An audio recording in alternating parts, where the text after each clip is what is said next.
Bismillahirrahmanirrahim. Assalamualaikum warahmatullahi wabarakatuh. Selamat petang kepada semua rakan serta follower di page FTR Bidadari Solution.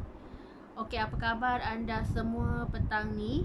Saya doakan agar semuanya dalam keadaan sihat walafiat, sentiasa diberikan kemudahan dan juga kelancaran dalam setiap urusan yang kalian lakukan. InsyaAllah dipermudahkan oleh Allah Subhanahu Wa Taala. Okey, hari ini merupakan sharing ilmu daripada Solehah hari yang ke-150. Alhamdulillah. Tajuk kita hari ini adalah fokus urusan akhirat, insya-Allah. Okey, sebelum tu jom sama-sama tolong kongsikan dan tolong sharekan Soleh punya link page live pada petang ini supaya lebih ramai orang yang akan dapat manfaat daripada perkongsian ilmu yang berkat, insya-Allah. Hai Kak Na, hai Kak Anissa, hai Kak Juli Masyita, hai Umi Afan Kalisha Umairah. Waalaikumsalam Kak Julina. Alhamdulillah. Waalaikumsalam semua yang memberi salam. Okey, thank you kepada semua yang tolong share. Alhamdulillah. Sebelum tu jom sama-sama kita berselawat dan juga berdoa. Semoga Allah memberkati majlis ilmu kita pada petang ini, insya-Allah. Allahumma salli ala Sayyidina Muhammad wa ala alihi Muhammad.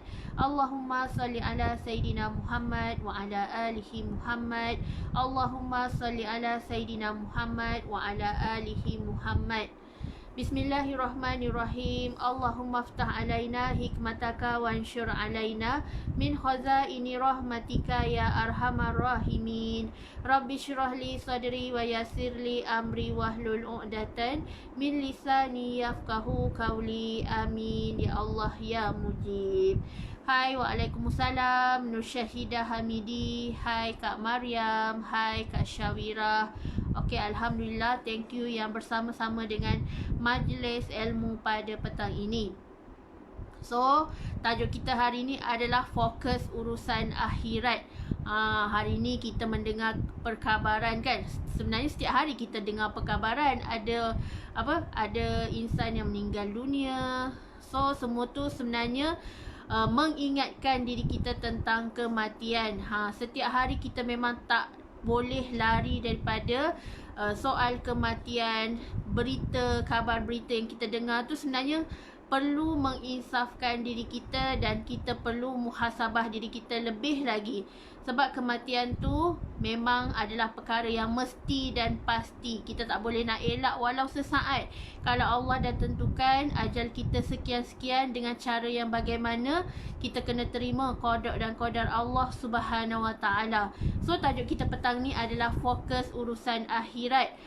Berkaitan dengan kematian, nyawa, ajal, maut, semua tu adalah peringatan. Peringatan buat diri kita semua agar kita sentiasa bersedia mencukupkan bekalan kita, fokus urusan akhirat. Dah tak ada lagi dah kita nak fikir keseronokan dunia. Sebab tempat tinggal kita di akhir nanti adalah akhirat yang kekal abadi. Memang kita tak boleh nak elak dan kita tak boleh nak lari daripada apa yang telah Allah tetapkan. So, bagaimana cara untuk kita fokus urusan akhirat?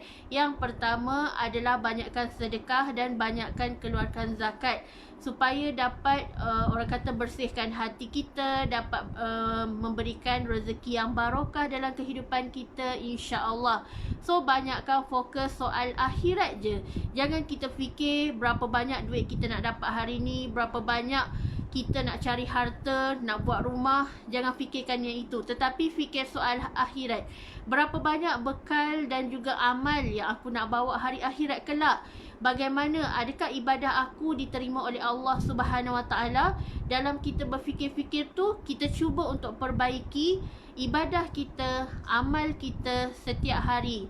Dan jangan lupa untuk sentiasa eratkan dan kuatkan tali kebergantungan hidup kita kepada Allah Subhanahu Wa Taala dengan cara yang pertama Sulh Syekh tadi adalah dengan cara sedekah dan keluarkan zakat. Insya-Allah dengan cara bersedekah dapat mengeluarkan kita daripada masalah belenggu hidup, masalah kesulitan hidup. Insya-Allah orang yang banyak bersedekah ni hidup dia sentiasa diberkati oleh Allah dunia dan akhirat, dan insya-Allah tangan yang banyak bersedekah tu nanti di hari akhirat menjadi saksi apa kebaikan yang kita buat dekat dunia ni. InsyaAllah Allah akan balas dengan sekian-sekian berapa banyak yang telah kita berikan. Okey, yang kedua, fokus urusan akhirat yang kedua adalah bagaimana kita cakna dan kita perhalusi solat kita. Setiap hari kita solat kan? Solat satu hari 5 waktu, solat fardu. And then kita tambah lagi dengan amalan solat-solat sunat yang lain. Ada yang buat solat duha, ada yang buat solat rawatib, ada yang buat solat sunat. So semua tu adalah amal yang kita nak bawa dan ganjaran pahala daripada Allah. Setiap apa yang kita lakukan dekat dunia ni, insya-Allah hanyalah kerana fokus urusan akhirat kita. Kita buat solat kerana nak Allah redha. Kita buat solat kerana nak dijauhkan diri kita daripada azab api neraka. Sebab kita tahu hukum solat tu adalah wajib. Hukum solat tu adalah fardu ain kepada kita semua. So kalau orang yang tak melakukan solat, hukumnya adalah berdosa besar dan Allah akan hisab dan Allah akan azab kita di akhirat kelak. Sebab tu kalau kita waktu zaman jahil kita ada tertinggal solat ke, kita mesti gantikan balik. Contoh waktu kita nak bersalin, waktu tu baby belum keluar. So kalau ada kita tertinggal, walau saat kita sakit tu, wajib untuk kita gantikan solat-solat yang pernah kita tertinggalkan dengan sengaja ataupun dengan tidak sengaja. InsyaAllah semoga Allah terima segala amal kita. Jaga solat kita, solat yang khusyuk, solat yang penuh pengharapan dan pengabdian kepada Allah Subhanahu Wa Taala. Okey, yang ketiga, fokus urusan kita melalui ilmu akhirat. Ilmu mengenal Allah, ilmu bagaimana, ilmu agama yang boleh menjadikan kita seorang hamba Allah yang bertakwa. So ilmu beginilah yang perlu kita tuntut dan yang perlu kita cari. Sebagai contoh, kita sedar kita tak banyak lagi ilmu pengetahuan. Kita sedar kita banyak lagi tak faham tentang syariat Islam. Kita banyak lagi tak tahu tentang hukum Islam. So kita pergi belajar, kita pergi tadabbur, kita pergi cari guru, dan insya-Allah disitulah kefahaman kita tentang Islam semakin berkembang. Disitulah kita mula jatuh cinta tentang Islam. Sebagaimana sebelum ni kita tak tahu langsung pun sejarah kisah Nabi, kita tak tahu langsung pun bagaimana Islam tu sangat-sangat menitik beratkan hukum-hukum haram, halal, wajib, makruh dan sebagainya. So semua ni kita belajar dan kita menuntut ilmu tanpa jemu, insya-Allah. So orang yang selalu upgrade ilmu, orang yang selalu mencari ilmu dan tidak putus asa dalam orang kata menambah baik dalam kehidupan kita ni. Sebelum ni kita tak tahu kan, kita jahil, tetapi and then kita belajar.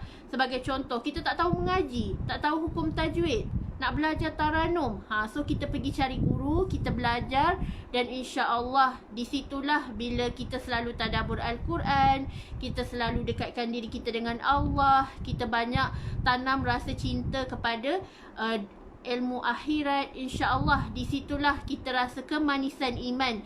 Disitulah bermulanya hati kita bertambah tenang, hati kita bertambah damai. InsyaAllah jiwa yang tenang dan damai itu akan tergambar dan terzahir, terpamir dekat wajah-wajah orang yang sentiasa menjaga Allah dalam kehidupannya, insya-Allah. Okey, yang seterusnya, bagaimana lagi cara untuk kita fokus urusan akhirat adalah salah satunya dengan cara dakwah. Dakwah ni jangan kita salah faham. Tak semestinya kita lakukan dakwah street, dakwah keluar pergi cari orang susah, orang bermasalah. Tak. Sekarang ni lagi-lagi kita di fasa PKP ni boleh berdakwah melalui orang kata penulisan, melalui media sosial, melalui buku, melalui orang kata voice note dan sebagainya. So dakwah tu konsepnya luas. Dan ada juga orang walaupun dia posting setiap hari copywriting dekat Facebook, ada yang terkesan dan ada yang mengambil ibrah daripada apa yang kita posting tu, maka itu juga salah satu cabang dakwah, di mana kita berkongsi dan kita sebarkan segala perkara kebaikan, lalu orang lain terkesan, lalu orang lain berubah asbab apa yang kita share setiap hari tu non-stop, insya-Allah itu juga salah satu cabang dakwah. Sebab tu kita tak boleh nak putus asa. Sebab mungkin hari ni orang lain yang tengok iklan kita, mungkin esok hari orang lain yang tengok iklan kita, dan Allah takdirkan mereka yang tengok iklan kita tu memang ada masalah seperti yang kita posting tu. Contoh, dia ada masalah rumah tangga, dia ada masalah hutang, dia ada masalah kesulitan hidup. Lalu bila dibaca dan dia temui solusi di mana bila kita turn back to Allah, kita kembali kepada fitrah Allah Subhanahu Wa Taala, kita jaga hak-hak Allah, insya-Allah di situlah bermulanya penghijrahan dan juga hidayah Allah sampai tepat pada masanya kepada insan-insan yang bertuah, insya-Allah. Okey, seterusnya, kalau kita kata kita nak fokus urusan akhirat, satu persatu perkara yang kita perlu perbaiki adalah, salah satunya adalah aurat kita. Bagaimana kita kata kita nak hijrah? Kita nak hijrah kepada lebih baik. Contoh, sebelum ni kita pakai tudung, tak tutup paras dada. And then sekarang ni bila kita dah cakna bab aurat, kita tahu hukum wanita wajib menutup tudung serta melabuhkan tudung hingga menutup batas-batas aurat yang tak boleh dilihat oleh para ajnabi dan orang yang bukan muhrim. So dekat sini kita dah cakna dah, aurat tu wajib kita pelihara, dan di situlah lambang maruah diri kita, kehormatan diri kita. Kalau kita sayangkan suami kita, kita sayangkan mak ayah kita, seorang wanita takkan tegar untuk mempamerkan kecantikan tubuh badan kepada orang yang tak selayaknya. Dan sebab itu Allah suruh kita tutup, Allah suruh kita lindungi, Allah suruh kita jaga daripada penglihatan mata-mata jahat dekat luar sana. Jangan kita sengaja nak buka aurat semata-mata nak orang puji kita. Jangan kita semata-mata nak buka aurat semata-mata kerana nak populariti. So semua tu tak menjamin kepada kebahagiaan akhirat, tetapi hanya mendatangkan dosa, hanya mendatangkan fitnah, hanya mendatangkan rasa yang tak enak dekat hati orang-orang yang melihat. Sebab tu syaitan peranan dia adalah menyesatkan manusia. Selagi mana dia tahu, kau cantiklah kau pakai warna macam ni, cantiklah kau singkatkan lagi tudung, orang tengok kau punya kecantikan. So tugas syaitan adalah menyesatkan manusia. Jangan kita terpedaya, jangan kita terpengaruh, jangan kita dengar hasutan kata-kata iblis laknatullah tu, dan kita kembalilah kepada fitrah asal agama kita, iaitu Islam tu adalah agama yang indah. Islam tu adalah agama yang sangat-sangat mementingkan kehormatan diri, dan Islam tu sangat menjaga maruah diri kita.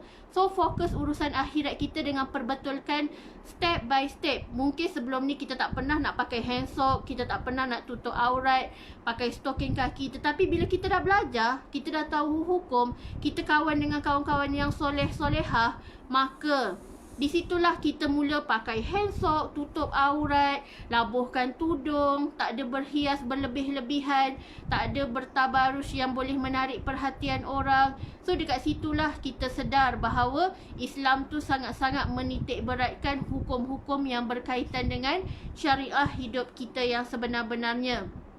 Okey, dan yang terakhir yang Soleha nak share dengan anda semua, bagaimana kita nak fokus urusan akhirat adalah dengan kita mendidik anak-anak kita dengan acuan Islam yang sebenarnya. Mungkin kita pada hari ini, sebagai contoh, kita ibu dan ayah ada anak-anak kecil yang perlu kita jaga amanah dan kita pikul tanggungjawab yang telah Allah berikan. Tiba-tiba saat masanya bila Allah tarik nyawa ibu bapa, tinggal anak-anak tanpa didikan agama, bagaimana mereka masa depan mereka?